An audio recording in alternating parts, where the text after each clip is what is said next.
J'ai découvert ce travail dans une annonce affichée au tableau d'affichage de mon université. On y recherchait quelqu'un prêt à passer l'été dans un endroit isolé pour surveiller les incendies de forêt. Le salaire était intéressant et cela semblait être une véritable aventure. Alors j'ai postulé. Aujourd'hui, je regrette de ne pas avoir continué. Je suis venu en voiture depuis la ville, laissant tout derrière moi pour passer 3 mois isolé dans la forêt. Cela ne fait que quelques jours, mais j'ai l'impression que cela fait une éternité. La forêt est si éloignée de la civilisation qu'il n'y a aucun signe d'habitation humaine, seulement des arbres qui recouvrent chaque centimètre de terre à perte de vue. C'est beau, mais effrayant à sa manière. Les arbres sont si denses qu'on ne voit rien à travers eux, même là où ils s'éclaircissent un peu. Ici, au sommet de la montagne, où se trouve ma nouvelle maison, l'air sent la fraîcheur et la pureté. La lumière du soleil traverse les trouées dans la canopée au-dessus de moi, se réfractant dans les branches et créant partout un jeu d'ombre fantaisiste. Je respire profondément et je suis envahi par un frisson, mais à cet enthousiasme se mêle une pointe de peur. Cet endroit est immense et abrite des créatures qui pourraient me tuer si elles le voulaient. Les ours sont bien sûr les premiers qui me viennent à l'esprit. Je chasse ces pensées et me concentre sur la montée vers ma nouvelle demeure, empruntant le sentier qui mène à l'endroit où, selon M. Harris, il m'attendra. Il a livré mes provisions ce matin. « Salut, mon garçon », dit M. Harris lorsqu'il me voit arriver à pied. Il semble plus âgé que ce à quoi je m'attendais après notre conversation téléphonique cette semaine. Ses cheveux sont presque entièrement gris, à l'exception de quelques mèches noires encore visibles sur ses tempes, où pousse une barbe épaisse et soigneusement taillée. Il a les yeux bienveillants et un sourire chaleureux lorsqu'il m'accueille sur le perron de la tour. « Ravi de vous rencontrer en personne », dit-il en me tendant la main. « Vous pouvez m'appeler Monsieur Harris. » Je lui serre la main, me sentant un peu mal à l'aise pour une raison que j'ignore et ne sachant pas quoi dire d'autre. « C'est donc ça, ma tour ?» finis-je par demander, en regardant le petit bâtiment avec des fenêtres de tous les côtés et un escalier métallique menant à la plateforme d'observation au-dessus de nous. « Oui, la vue est superbe d'ici. Vous verrez par vous-même quand nous monterons, mais je vais d'abord vous faire visiter. » Il m'emmène à l'intérieur et me montre où se trouvent donc les différentes pièces, en me montrant la cuisinière au propane dans un coin de la pièce qui sert à la fois de cuisine et de salon. La salle de bain est minuscule, mais fonctionnelle, avec des toilettes à compost qui doivent être vidées toutes les quelques semaines dans une fosse à l'extérieur. Il n'y a ni douche ni baignoire, seulement des toilettes extérieures, en bas, si la nature vous appelle. Et voici ma chambre, assez grande pour 2 personnes, si elles sont très amies. Le lit superposé est placé contre un mur, sous une autre fenêtre donnant sur le sud-est, d'où proviennent chaque année la plupart des incendies de forêt. « C'est ici que tu passeras la plupart de ton temps », me dit M. Harris, alors que nous descendons après avoir visité mon nouvel appartement. Il me ramène dehors et nous montons l'escalier métallique pour atteindre le belvédère au-dessus de nous. Le voilà, le clou du spectacle. La vue d'ici était vraiment à couper le souffle lorsque j'atteins le point le plus élevé. On a l'impression d'être au sommet de l'Everest, alors qu'en réalité, on n'était qu'à une quinzaine de mètres du sol. Harris me montre les repères, en bas, m'indiquant jusqu'où je peux voir dans chaque direction, et m'explique comment utiliser les jumelles et la longue vue installées sur un trépied près de la balustrade. Votre tâche principale consiste simplement à surveiller les incendies. Si vous voyez de la fumée, signalez-le immédiatement par radio. Et si vous voyez des flammes, eh bien, vous devrez peut-être descendre avec une pelle ou quelque chose du genre. J'acquiesce, essayant de mémoriser au mieux toutes les instructions. Ne t'inquiète pas, ce n'est généralement pas très passionnant ici.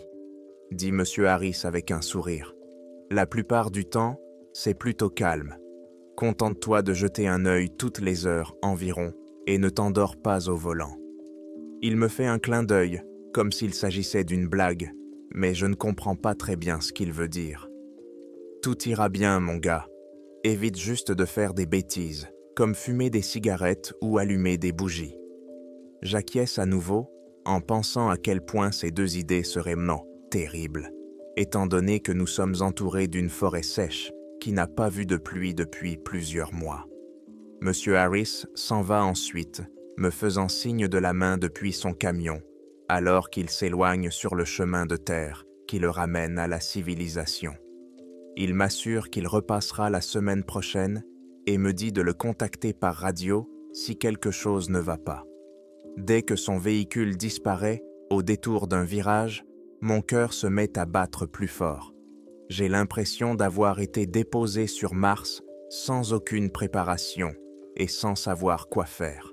Mais c'est justement pour cela que je suis venu ici, pour m'éloigner de tout pendant un certain temps et me plonger dans la nature. Je décide de commencer ma première journée en nettoyant la chambre de la tour. Elle est petite et il n'y a pas grand-chose à faire, mais je me dis que je peux au moins balayer un peu et essuyer les plans de travail. Le précédent occupant a laissé les lieux assez propres, mais la poussière s'est accumulée dans certains coins à cause d'une longue période d'inactivité. En balayant sous le lit, je trouve un vieux cahier couvert de poussière, dont les pages semblent bien fragiles au toucher. Il n'y a aucune date, il était donc difficile de dire depuis combien de temps il a été écrit. Les premières de pages sont remplies de listes de différentes choses. Provisions pour la cuisine, le ménage, la trousse de premiers secours. Il y a également des notes sur les procédures de communication radio et les numéros des services d'urgence. Mais plus on avance dans le cahier, plus il ressemble à un journal intime. Les notes semblent avoir été laissées par différentes personnes au fil des ans. Mais une page se distingue des autres. C'était une liste. Ne regarde pas dans la rue après le coucher du soleil. Si tu entends des pas dans l'escalier pendant la nuit, cache-toi. Si tu vois quelque chose par la fenêtre qui te regarde d'en bas, fais semblant de ne rien remarquer. Ne cède pas aux voix qui t'appellent par ton nom ou aux cris à l'aide. Ils ne sont pas réels. Cela continue encore sur quelques de lignes, mais ensuite, l'écriture s'interrompt, comme si celui qui écrivait ces règles avait été interrompu. Je souris nerveusement en les relisant, pensant que c'est sûrement une blague que M. Harris m'a faite. Mais une partie de moi ressent tout de même une légère crainte lorsque mes yeux parcourent à nouveau ces mots. Le soleil derrière la fenêtre commence à prendre une teinte orange. Lorsqu'il disparaît derrière les arbres, les ombres s'allongent et la pièce s'assombrit. Je prépare rapidement le dîner dans la petite cuisine, tout en pensant à ces règles. La lumière du jour s'estompe rapidement et je ris à nouveau, essayant de chasser mon inquiétude pendant que je mange. Enfin, la nuit commence à tomber et j'entends des bruits à l'extérieur. Au début, c'était des bruits d'eau normaux, ceux que l'on peut s'attendre à entendre dans la forêt.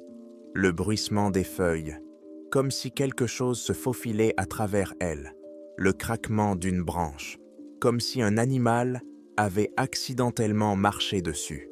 Je me disais que c'était juste un cerf, ou peut-être un raton laveur, ou une écureuil. Il y a beaucoup d'animaux ici, me rappelai-je.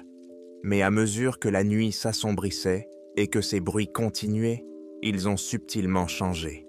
Ils ne ressemblaient à aucun animal que je connaissais, du moins aucun de ceux qui vivaient dans cette partie du pays. J'avais l'impression que quelqu'un m'observait depuis là-bas, depuis la forêt sombre derrière la fenêtre de ma cabane. Et là, je me suis souvenu à nouveau de cette règle. Ne pas regarder dehors après la tombée de la nuit. Ne les regarde pas après la tombée de la nuit. Mon cœur s'est mis à battre plus fort à l'idée de jeter un œil à travers les persiennes pour voir ce qui se passait parmi ces arbres. Non, Ne fais pas ça. La voix dans ma tête me criait encore et encore, mais ma main s'est quand même tendue vers la corniche. Lentement, puis d'un seul coup. Mon cœur a raté quelques battements quand j'ai vu des silhouettes bouger parmi les arbres qui entouraient ma cabane. Leurs mouvements étaient lento saccadés et artificiels, presque féeriques, comme quelque chose que l'on voit quand on est à moitié endormi, les yeux fermés, mais encore assez éveillé pour savoir que ce que l'on voit n'est pas réel. Je me suis éloigné de la fenêtre, lâchant le rideau si vite qu'il a claqué contre la tringle dans un grand bruit. La peur m'avait maintenant complètement envahi et j'essayais de me convaincre que tout cela n'était que le fruit de mon imagination. Ce n'était rien, calme-toi. Mais au fond de moi, une autre voix me disait « Ces bruits n'étaient pas des bruits de forêt ordinaires. » Cette nuit-là, j'ai fait des rêves. J'y voyais des ombres qui chuchotaient entre elles dans la forêt. Elles étaient grandes et minces et se déplaçaient d'une démarche saccadée et artificielle qui était effrayante à regarder. Chaque fois que je clignais des yeux, elles se trouvaient de plus près de moi qu'auparavant. Dans mon rêve, je fuyais quelque chose d'invisible. Mon cœur battait à tout rompre dans ma poitrine et la sueur coulait à flots sur mon visage. Mes deux jambes semblaient d'hôtes lourdes et récalcitrantes, mais elles continuaient à avancer malgré tout, même si elles semblaient être en plomb. Je me suis réveillé plusieurs fois pendant la nuit, chaque fois en sueur et haletant. Et chaque fois, derrière la fenêtre, je voyais la forêt silencieuse. C'est juste ton imagination qui te joue des tours. C'est parce que tu n'es pas habitué à être seul ici. Ces pensées se répétaient sans cesse dans ma tête, tandis que j'essayais de me calmer suffisamment pour me rendormir. Lorsque les premiers rayons de l'aube ont commencé à toucher les arbres à l'extérieur, j'ai ressenti un soulagement en voyant son approche, apportant avec elle cette lumière jaune vif qui chasse tout le mal vers les coins sombres où il a sa place.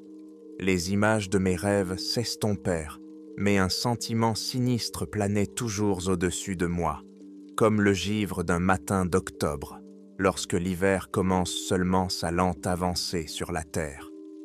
En regardant la forêt à l'extérieur, elle semblait paisible, presque sereine, baignée par la lumière dorée du soleil qui filtrait à travers les feuilles des hautes branches. Mais il y avait néanmoins une obscurité dans ces bois, une obscurité qui s'enfonçait plus profondément que n'importe quel rayon de soleil ne pouvait pénétrer. Je me demandais ce que cette nouvelle journée allait m'apporter. Je me suis levé et je me suis habillé pour une nouvelle journée de solitude au sommet de cette montagne. Je me suis levé et j'ai commencé les tâches habituelles. Le travail d'un pompier forestier consistait principalement à surveiller la forêt, mais il y avait aussi d'autres tâches. Je devais vérifier l'équipement, m'assurer que tout fonctionnait correctement et nettoyer les environs. Mais ce matin-là, j'avais du mal à me concentrer. De tous les côtés, un murmure provenait de la forêt, porté par le vent, comme une chanson que je ne pouvais pas me sortir de la tête. C'était comme si quelqu'un avait laissé la radio allumée dans sa voiture quelque part hors de vue.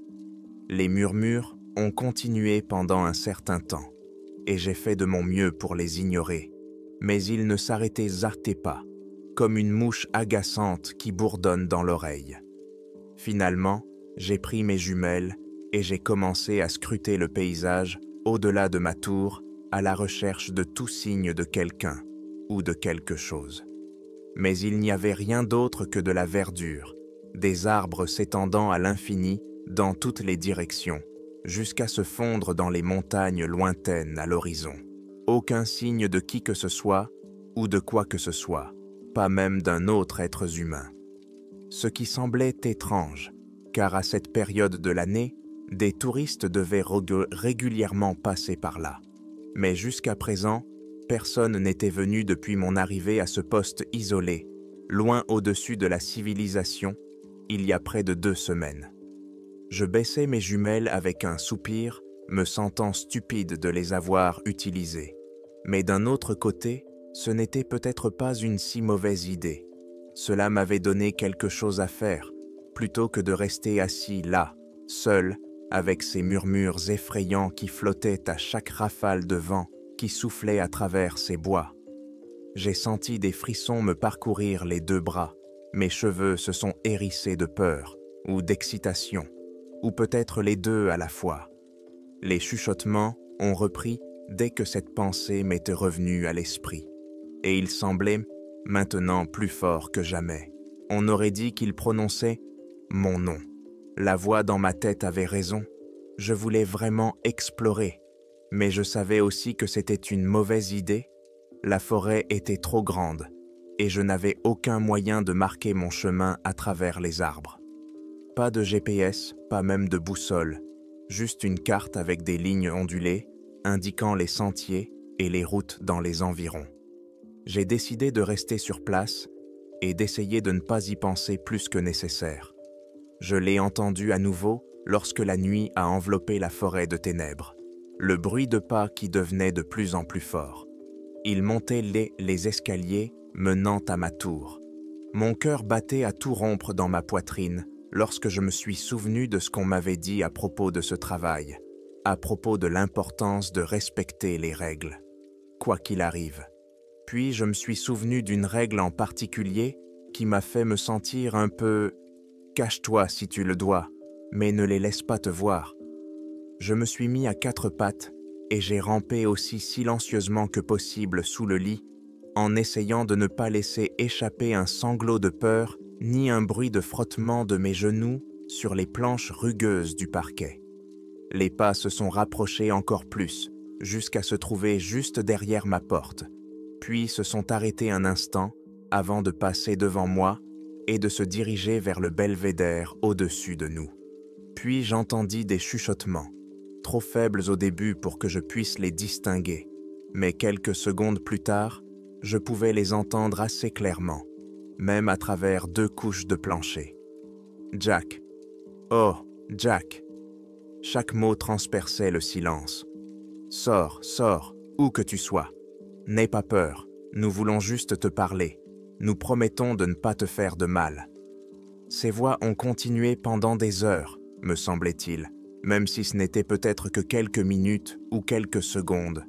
Le temps a tendance à s'étirer quand on est terrifié. Mais finalement, leurs voix se sont tues, tout comme leurs pas, et le silence est revenu dans cette cabane sombre, au milieu de ces forêts qui s'étendaient à l'infini dans toutes les directions autour de nous.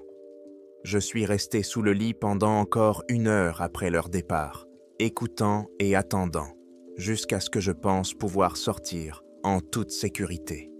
Mon cœur battait toujours à tout rompre, et je sentais l'adrénaline bouillonner dans mes veines, me faisant trembler de manière incontrôlable tandis qu'elle parcourait mon corps. Finalement, j'ai décidé de prendre le risque et de ramper hors de sous le lit. Mais même alors, je suis resté longtemps à 4 pattes, tendant l'oreille pour détecter tout autre bruit qui pourrait indiquer leur retour. La nuit était redevenue calme, et je me suis dit que je pouvais peut-être bouger sans danger. Mais j'ai quand même attendu 1 demi-heure avant de me lever de l'endroit où j'étais accroupi sur le sol. Mes jambes me faisaient mal après être resté si longtemps dans cette position. Mes genoux semblaient prêts à se plier sous moi dès que je me lèverais, comme s'ils étaient faits de gelée ou d'élastique plutôt que d'os et de muscles.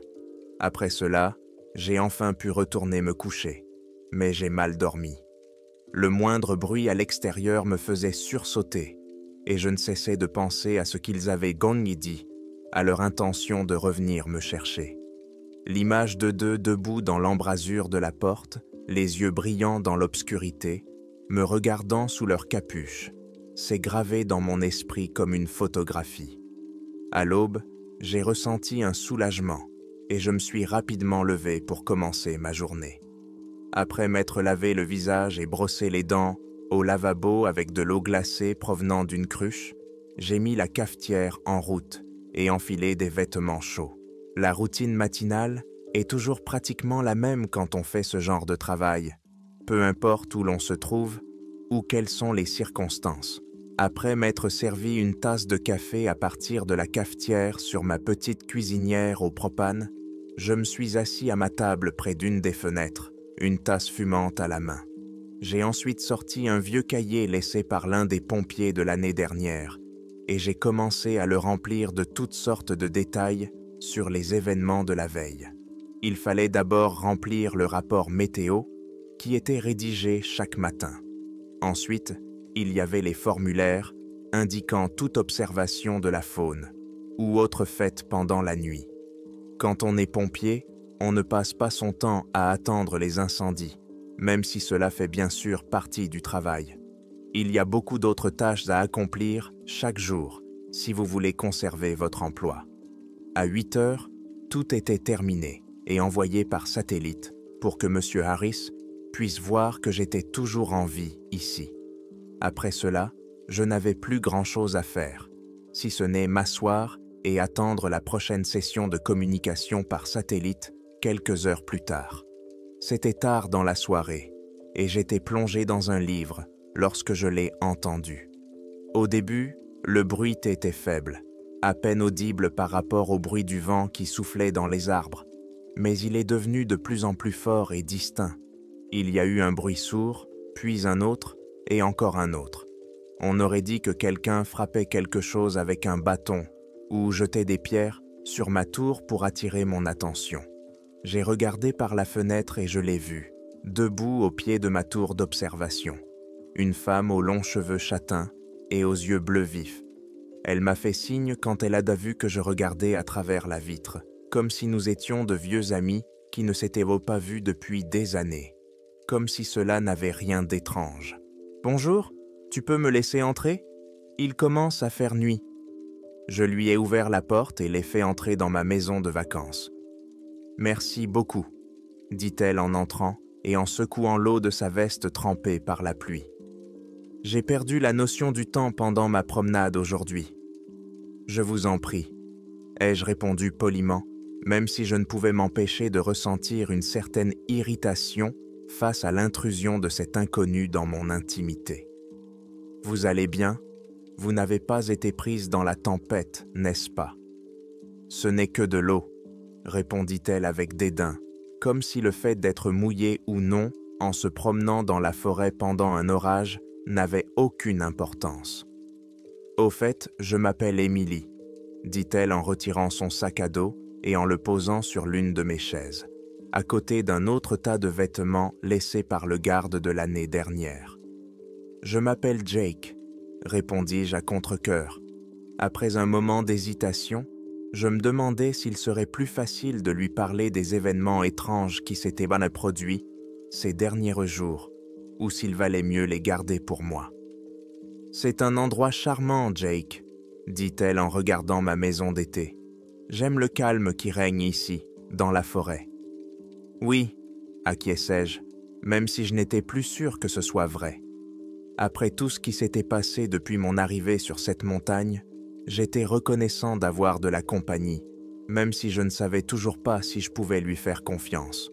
Au moins, j'aurais quelqu'un à qui parler et qui me tiendrait compagnie pendant la longue nuit dans la tour d'observation, et peut-être qu'elle m'aiderait à comprendre ce qui se passait ici. La nuit tomba à nouveau, et Émilie décida de rester avec moi dans la tour, malgré mes protestations, arguant qu'il n'y avait pas assez de place pour nous deux. « Ça ne me dérange pas de dormir par terre, » m'a-t-elle dit en déroulant son sac de couchage et en s'allongeant à côté de mon lit de camp, comme si cela n'avait rien d'extraordinaire. À ce moment-là, la tempête était passée et le ciel était dégagé au-dessus de nos têtes. Les étoiles scintillaient à travers les fenêtres de la tour d'observation, comme pour nous faire comprendre que tout allait bien maintenant. Mais leur présence m'inquiétait plus qu'elle ne me réconfortait. Je savais par expérience à quel point les choses pouvaient y changer rapidement ici, sur cette montagne, surtout la nuit, et j'avais le pressentiment que cela allait bientôt se reproduire. Mais au moins, cette fois-ci, je ne serai pas seul quand cela arrivera. La nuit n'a pas été calme. Les ombres dansaient et jouaient avec notre imagination, tandis que le vent hurlait dehors. J'avais du mal à m'endormir. Mon esprit était encore agité par tout ce qui s'était passé plus tôt dans la journée. Dehors, la tempête faisait rage, m'empêchant de me reposer. Cependant, Émilie ne semblait avoir aucun problème pour dormir. Elle était allongée sur le sol dans son sac de couchage, les yeux fermés, respirant lentement et régulièrement. J'enviais sa capacité à s'endormir si facilement. Puis, un coup de tonnerre retentissant a secoué la tour, me réveillant après seulement quelques minutes de sommeil. Mon cœur battait dans ma poitrine comme si je venais de courir un marathon, et je sentais la sueur couler sur mon front. J'ai essayé de me calmer en répétant ce que M. Harris avait dit, encore et encore, comme une mantra. Ce n'est qu'un animal, ce n'est qu'un animal. Mais cela ne m'aidait pas beaucoup quand Émilie a crié à côté de moi. « Jake, Jake, regarde !» J'ai ouvert grand les yeux, mais au début, je n'ai rien vu d'autre que l'obscurité derrière les fenêtres, jusqu'à ce qu'un autre éclair illumine le ciel nocturne, au-dessus de ma tête. « Qu'est-ce que c'est ?» ai-je demandé avec insistance, essayant de surmonter ma propre peur du mieux que je pouvais, me souvenant des paroles de M. Harris sur la nécessité de rester calme dans de telles situations, aussi terrifiantes soient-elles. « J'ai vu quelque chose !» s'écria-t-elle, les yeux écarquillés, fixant une vitre en particulier qui donnait sur une corniche rocheuse, à environ 6 mètres en dessous de nous. Il y avait quelqu'un, juste là. Mon cœur fit un bond avant de reprendre son rythme effréné, tandis que l'adrénaline me traversait à nouveau comme un courant électrique. « Tu es sûr ?» lui ai-je demandé à voix basse, ne voulant pas que ce qu'elle avait vu derrière notre fenêtre, qui nous regardait, entende notre conversation ou, pire encore, nous voit. « Absolument », a-t-elle murmuré, la voix tremblante. C'était un visage, juste une seconde, mais il me regardait droit dans les yeux. Je ne pus m'empêcher de regarder cette fenêtre, et mon cœur fit un bond lorsque je vis quelque chose qui ressemblait à un long doigt osseux tapoter la vitre à l'extérieur. Sans réfléchir, j'ai attrapé Émilie par la main et l'ai éloignée de la fenêtre, l'emmenant au centre de la pièce, où nous serions moins visibles si quelqu'un ou quelque chose nous regardait. « Qu'est-ce que tu fais ?» m'a-t-elle demandé, les yeux écarquillés. « Nous devons rester loin des fenêtres, » ai-je dit doucement. « C'est l'une des règles. » Elle acquiesça, puis regarda nerveusement autour d'elle, comme si elle s'attendait à ce que ce qui se trouvait dehors fasse irruption à tout moment par l'une de ses fenêtres. J'essayais de ne pas penser à cette possibilité, continuant à parler d'une voix calme qui, malgré ma peur, semblait autoritaire. Nous devons rester calmes. Quoi que ce soit, ou qui que ce soit, ils essaient simplement de nous faire peur. Ils veulent que nous paniquions et que nous commettions des erreurs. Émilie acquiesça à nouveau, mais cette fois-ci, elle ne dit rien. Elle se tenait simplement à côté de moi, agrippant fermement ma main. « D'accord », dis-je à Émilie, en essayant de paraître confiant, même si je ne l'étais pas vraiment. « Nous devons suivre les instructions de notre travail, comme M. Harris me l'a dit précédemment. »« Que veux-tu dire ?» demanda-t-elle. « Il y a des règles, ici, » dis-je doucement. « Et l'une d'elles stipule que nous devons rester calmes et suivre la procédure lorsque ce genre de choses se produit. »« Quelle est la procédure ?» demanda-t-elle d'une voix tremblante. « Tout d'abord, nous allons parler à voix basse pour que ce qui se trouve dehors ne nous entende pas. » répondis-je dans un murmure à peine audible, même avec le bruit de la tempête à l'extérieur. « Ensuite, nous retournerons à la couchette où tu dormais auparavant. » Elle acquiesça et me suivit à travers la pièce, où nous nous allongeâmes à nouveau dans nos sacs de couchage, tournés l'un vers l'autre, comme pour faire semblant que rien ne s'était passé cette nuit-là. Mais quelque chose en nous savait que ce n'était pas le cas. Émilie est partie le lendemain matin, après le petit déjeuner, et je me suis retrouvé seul. Elle m'a donné son numéro de téléphone et m'a dit de l'appeler si quelque chose arrivait, mais je ne voyais pas l'intérêt. Que pouvait-elle faire ? À ce moment-là, elle était déjà à des kilomètres d'ici. J'ai un peu regretté de ne pas être parti avec elle quand j'en avais l'occasion. Mais une partie de moi savait que cela aurait été lâche, et de toute façon, il me restait encore une semaine à honorer mon contrat. La journée s'écoulait lentement, comme d'habitude, et mon inquiétude ne cessait de croître au fil des heures. Je n'entendais plus de bruits étranges provenant de la forêt qui entourait ma tour, mais cela ne faisait qu'empirer les choses. Je m'attendais constamment à voir un mouvement parmi les arbres lorsque je regardais dehors, mais rien ne se passait. Tout était comme l'avait dit Monsieur Harris. Ici, en haut, ton esprit peut te jouer des tours si tu ne fais pas attention. Mais et si ce n'était pas seulement mon imagination? Chassant ces pensées autant que possible, j'essayais de vaquer à mes occupations habituelles. Et pourtant, malgré tous mes efforts, ces pensées revenaient me dire sans cesse. Je commençais déjà à m'habituer à la routine du pompier de garde. Les journées étaient longues, les nuits encore plus longues, mais j'avais beaucoup de temps pour écrire et réfléchir. On m'avait averti de ne pas sortir après la tombée de la nuit, mais on ne m'avait pas dit pourquoi. Alors, comme n'importe quelle personne curieuse à ma place, je me suis approché de la fenêtre pour voir ce qui se passait. Le soleil s'était couché environ 1 heure auparavant et la nuit commençait à tomber. Les dernières lueurs étaient encore visibles dans le ciel lorsque j'ai regardé le monde en contrebas. Je les ai rapidement aperçus, se déplaçant à travers les arbres, des silhouettes sombres, semblables à des humains, mais qui semblaient déformés et anormales, leurs membres étirés ou pliés selon des angles étranges, alors qu'ils se déplaçaient par à-coups sur le sol forestier. Mon corps frémit involontairement, comme s'il réagissait instinctivement à un niveau profond, sachant que ces créatures devaient être évitées. Ce n'étaient pas des êtres humains ordinaires là-bas. En bas, c'était quelque chose de complètement différent, quelque chose d'effrayant et d'étrange. L'horreur m'a noué l'estomac lorsque j'ai vu de plus en plus d'entre eux se déplacer dans la forêt en contrebas, leurs silhouettes à peine discernables maintenant qu'il faisait si sombre.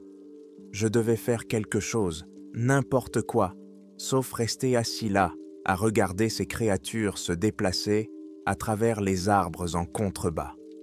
En regardant autour de moi, j'aperçus une petite porte menant à un débarras.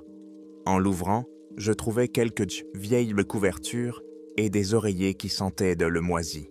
Sur une étagère, il y avait aussi un poste de radio ancien. Il semblait dater des années 50 ou 60. C'était un de ces gros modèles avec 2 poignées sur les côtés et une antenne qui dépassait sur le dessus. J'ai tourné la manivelle et appuyé sur l'un des boutons du dessus. À ma grande surprise, il y a eu un grésillement et la pièce s'est remplie de parasites. « Allô ?» ai-je dit, sans être sûr que quelqu'un puisse m'entendre aussi loin. Il y a eu un autre craquement, puis une voix s'est fait entendre à l'autre bout, d'abord faible et difficile à distinguer, mais de plus en plus claire à mesure qu'elle parlait. « Y a quelqu'un? Vous m'entendez ?» La voix semblait effrayée, voire terrifiée, et quelque chose dans son ton me fit penser qu'il ne parlait pas seulement de notre situation actuelle. « Je vous entends, » répondis-je après une minute d'hésitation. « Qui êtes-vous? » « Je m'appelle Allen, » dit-il après une autre longue pause, comme s'il se demandait s'il devait répondre. « Vous n'avez pas le droit d'utiliser cette radio. » Sa voix était grave et un peu rauque, comme du gravier frotté sur du papier de verre, mais aussi indécise et effrayée, comme s'il revivait quelque chose d'horrible de son passé à chaque mot qu'il prononçait. « Excusez-moi, » répondis-je d'un ton hésitant. « Je ne savais pas. » « Que faites-vous là-bas? Vous devez rester à l'intérieur jusqu'au matin. N'ouvrez pas les fenêtres et ne sortez pas, quoi que vous entendiez ou voyiez. Et n'utilisez plus cette radio, sauf en cas d'urgence. Vous comprenez? Ces règles existent pour une bonne raison. » Sa voix s'est éteinte dans les parasites, comme s'il se trouvait désormais à des kilomètres de là, et je suis resté debout, regardant la radio dans mes mains, ne sachant pas quoi faire. « Allô ?» dis-je à nouveau, mais cette fois, Il n'y eut pas de réponse. La voix crépitante se tut à nouveau, et à chaque instant de silence qui emplissait la pièce, je me sentais de plus en plus seul ici, sur mon perchoir, au-dessus de la litière forestière. Quoi qu'Allen ait voulu dire, quelle que soit la raison de son avertissement, il n'a pas eu le temps de terminer avant d'être brusquement interrompu. Et je me demandais maintenant si ces règles n'étaient pas plus importantes qu'elles ne le semblaient à première vue. Le vent hurla dehors, comme pour répondre à ma question tacite, et fit trembler les fenêtres, comme s'il essayait de pénétrer à l'intérieur. Lorsque la nuit tomba, les ombres devinrent hostiles. Les murs et les fenêtres de ma petite chambre dans la tour de guet tremblaient sous les coups violents, comme si quelqu'un ou quelque chose leur jetait des pierres depuis l'extérieur. Certains bruits étaient si forts que je pensais qu'ils pourraient se percer à tout moment, et je me suis glissé sous le lit, le cœur battant. Les bruits des violents du verre qui se brisait et du bois qui craquait ont fini par s'atténuer, mais ils n'ont complètement cessé que bien après minuit. Et puis, il n'y avait plus rien à l'extérieur, sauf le silence, un silence effrayant qui était presque pire que tous ces bruits réunis. Il semblait que là, dans cette obscurité, il y avait maintenant quelque chose qui m'observait depuis les limites du visible. Mais même si j'essayais de ne pas y penser, même si je me répétais que ce n'était pas réel, la terreur me tenait toujours fermement dans ses griffes glacées, tandis que j'étais allongé sous la couette dans mon lit. J'essayais de dormir, mais avec ce qui se passait dehors, c'était impossible. Et ainsi, le matin finit par arriver, et je n'avais toujours pas dormi. J'allais dire quelque chose quand une voix douce m'a murmuré à l'oreille, et je me suis figé, sentant les tentacules froids de la peur remonter le long de ma colonne vertébrale. « Laisse-moi entrer », a dit la voix. « Je peux t'aider, je sais ce qui se passe là-bas. Laisse-moi entrer et nous en parlerons. Il y a une issue pour toi, mais seulement si tu me laisses entrer. » Ces mots étaient tentants. Ils promettaient de la sécurité et des réponses cachées, quelque part dans l'ombre derrière ma porte. Mais cette peur était toujours là. Ma curiosité de savoir qui ou quoi c'était a fait place à un fort désir de ne pas le découvrir. « S'il te plaît, ouvre la porte, ils nous poursuivent. » La voix, quelle que soit la personne à qui elle appartenait, semblait désormais désespérée, comme si le temps lui était compté. Je me débattais avec moi-même, me demandant si je devais à nouveau ouvrir le verrou. Une partie de moi voulait voir qui ou quoi c'était, qui avait parlé si doucement quelques instants auparavant. Mais une autre partie de moi savait qu'il valait mieux ne pas le faire. Alors que l'aube commençait à poindre à l'horizon derrière ma fenêtre, projetant de longues ombres dans ma chambre, je pris enfin une décision quant à la voie à suivre. Et voilà que, les mains tremblantes, j'ouvris la porte. Lorsque le soleil a commencé à apparaître à l'horizon, j'ai ouvert la porte de la tour. Un frisson m'a parcouru le dos lorsque j'ai pris conscience du silence qui régnait dans la forêt environnante. Jetant un rapide coup d'œil autour de moi, j'ai remarqué qu'il n'y avait aucun signe de vie. Les oiseaux ne chantaient même pas dans les arbres, et les écureuils ne courillaient pas partout. C'était comme si tout s'était tu et figé. J'ai senti des frissons me parcourir le dos. Des yeux invisibles semblaient m'observer depuis quelque part dans ces bois.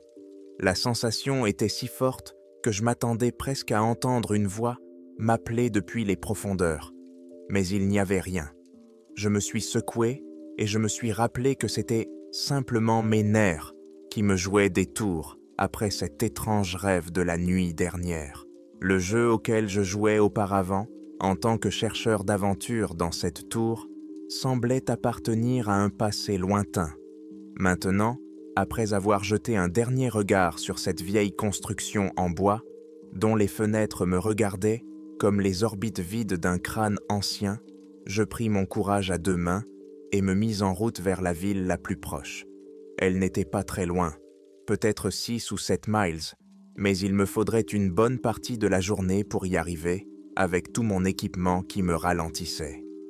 L'air frais remplissait agréablement mes poumons, tandis que je marchais dans la forêt, suivant l'ancienne route de terre qui menait à la ville depuis cette direction. Elle n'était plus très fréquentée depuis la construction d'une autre autoroute plus au sud, qui avait considérablement réduit le temps de trajet pour la plupart des personnes se rendant d'un endroit à l'autre. Au bout d'une vingtaine de minutes de marche, quelque chose a attiré mon attention sur le côté, un mouvement parmi les buissons devant moi qui poussait en abondance de chaque côté de cette route menant à la ville.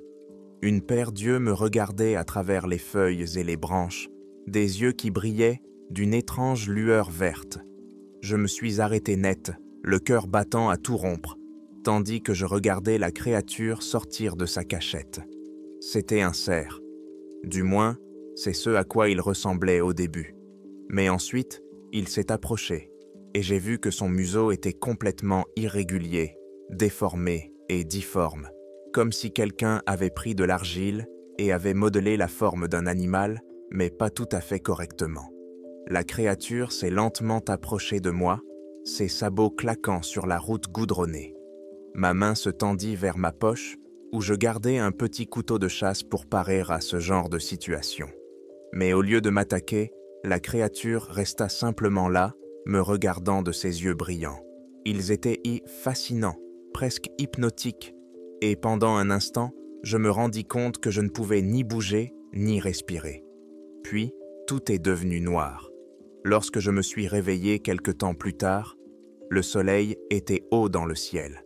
La créature, ressemblant à un cerf, avait disparu, ne laissant aucune trace derrière elle, à l'exception de 2 paires d'empreintes menant à l'endroit où nous nous trouvions auparavant sur la route.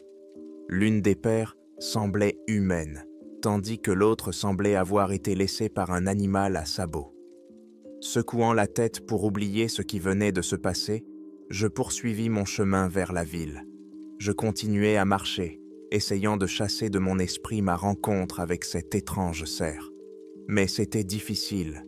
Le bruissement des feuilles et le craquement des arbres semblaient amplifiés dans le silence profond. Il n'y avait ni oiseaux ni écureuils en vue, et l'atmosphère devenait très inquiétante.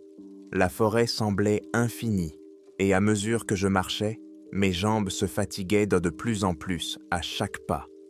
Je me suis retourné plusieurs fois quand j'ai cru voir quelque chose bouger derrière moi, mais quand je regardais, il n'y avait rien. Néanmoins, j'avais toujours l'impression d'être observé.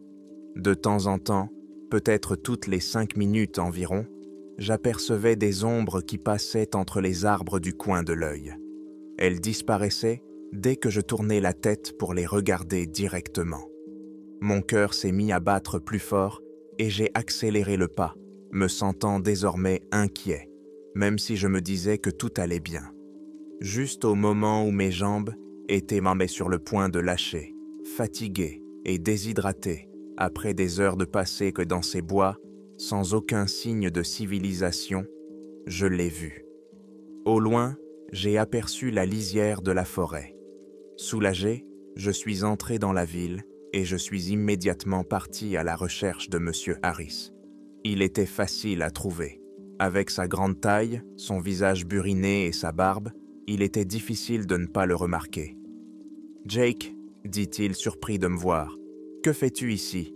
Je pensais que tu resterais dans cette tour d'observation pendant au moins 1 semaine. » « Je ne pouvais pas rester là-haut, » répondis-je sincèrement, la voix légèrement tremblante. « Je suis désolé, mais il se passe quelque chose de vraiment étrange là-haut. » Il m'a regardé avec un air sceptique.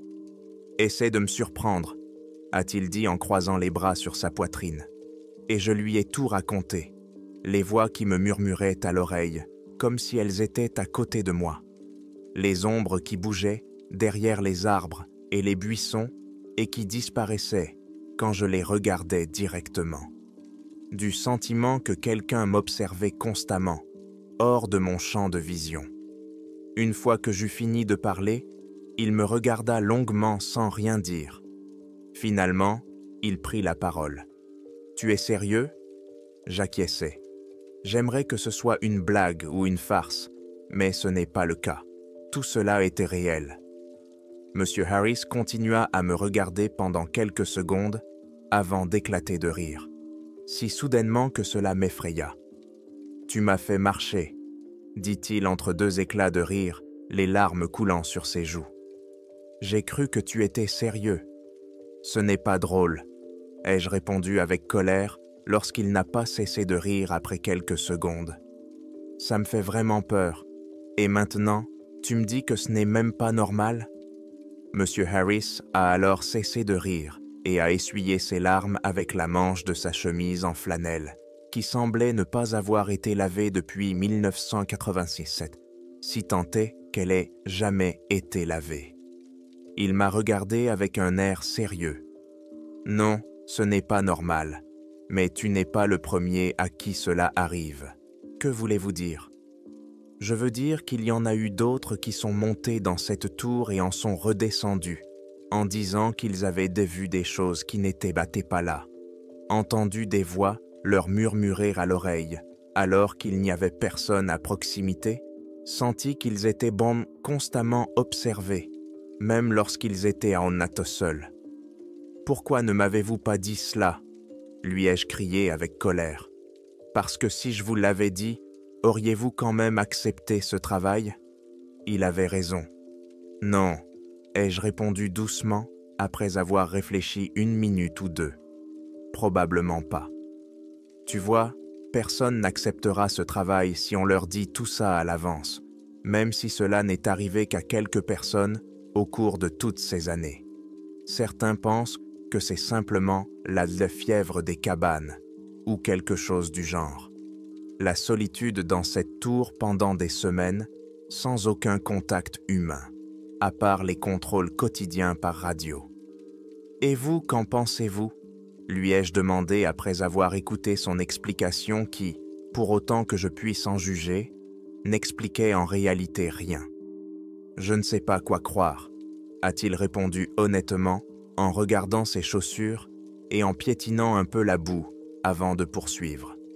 Mais au fil des ans, il s'est passé des choses étranges dans ces bois. Des gens disparaissaient parfois sans laisser de traces, puis réapparaissaient quelques jours plus tard, à des kilomètres de l'endroit où ils avaient disparu, ou ne réapparaissaient pas du tout. J'ai dégluti et j'ai senti ma gorge se serrer, comme si quelqu'un m'étranglait soudainement. « Qu'essayez-vous de dire ?» lui demandai-je nerveusement. « Je dis simplement qu'il faut être prudent ici, en particulier dans les forêts qui entourent la ville, où se trouve votre tour de guet. » Après avoir quitté ce travail, j'ai essayé de reprendre une vie normale, mais cela a été difficile, très difficile.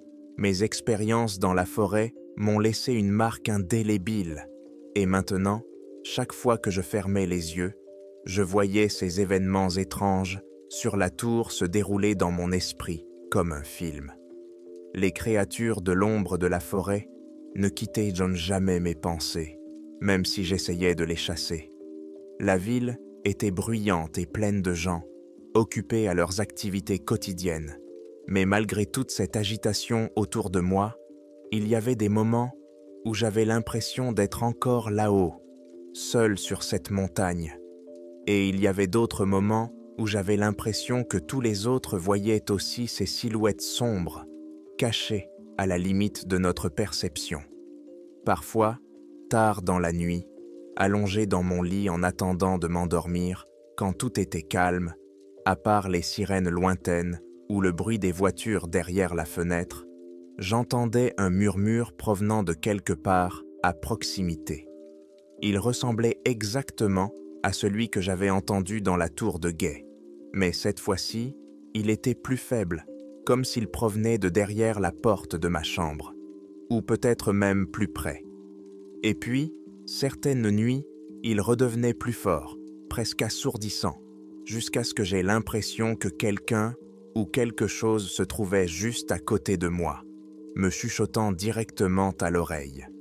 Ces nuits étaient toujours suivies de journées où tout semblait anormal, où le monde autour de moi semblait déformé et différent, d'une manière difficile à décrire avec des mots. Je suis rentré chez moi après avoir quitté ce travail et j'ai passé un temps bien nécessaire avec ma famille, qui vivait non loin de là. Ils ont vu que quelque chose n'allait pas chez moi, à cause de mon silence et de ma réserve depuis mon retour du Nord. Mais que dire? Comment expliquer quelque chose comme ce qui s'était passé là-haut? Heureusement, mes parents n'ont pas insisté pour obtenir des réponses, et je leur en étais reconnaissant. Ils étaient de simplement heureux que je sois rentré à la maison, sain et sauf après toutes ces semaines d'absence. Je leur ai dit que tout allait de bien, mais ce n'était pas le cas, pas tout à fait. Ces murmures me poursuivaient désormais partout, même lorsque je me rendais dans la forêt derrière leur maison pour respirer l'air frais et essayer de me vider la tête. La forêt avait toujours été pour moi un lieu de réconfort où je pouvais me réfugier lorsque le monde devenait trop bruyant et agité. Mais ce n'était plus le cas. Désormais, chaque fois que j'y allais, j'avais l'impression que quelque chose m'observait à travers les arbres. Des silhouettes sombres se déplaçaient à la périphérie de mon champ de vision, disparaissant chaque fois que j'essayais de les regarder directement. Un soir, seul dans ma chambre, je regardais par la fenêtre la ville qui s'étendait sous mes yeux. Les lumières de Vancouver m'éblouissaient encore un peu après une si longue absence. Mon esprit était tourmenté par des questions sans réponse. Je ne savais toujours pas ce que j'avais rencontré dans la forêt. Une seule chose était claire. Cela m'avait changé d'une manière ou d'une autre. Et maintenant, chaque fois que je me regardais dans le miroir, tout ce que je voyais, c'était ces yeux qui me regardaient en retour. Une partie de moi voulait retourner là-haut pour savoir si tout cela était réel ou simplement une hallucination causée par l'isolement et le manque de sommeil. Mais une autre partie de moi savait qu'il valait mieux ne pas le faire. Elle savait que quoi que ce soit, cela ne pouvait s'expliquer par la science ou la logique. J'ai secoué la tête et j'ai essayé de chasser ces pensées autant que possible, mais elles étaient toujours là, comme un murmure résonnant dans l'obscurité. Au bout d'un moment, j'ai fermé les volets et je me suis couché. Mais cette nuit-là, j'ai eu du mal à trouver le sommeil.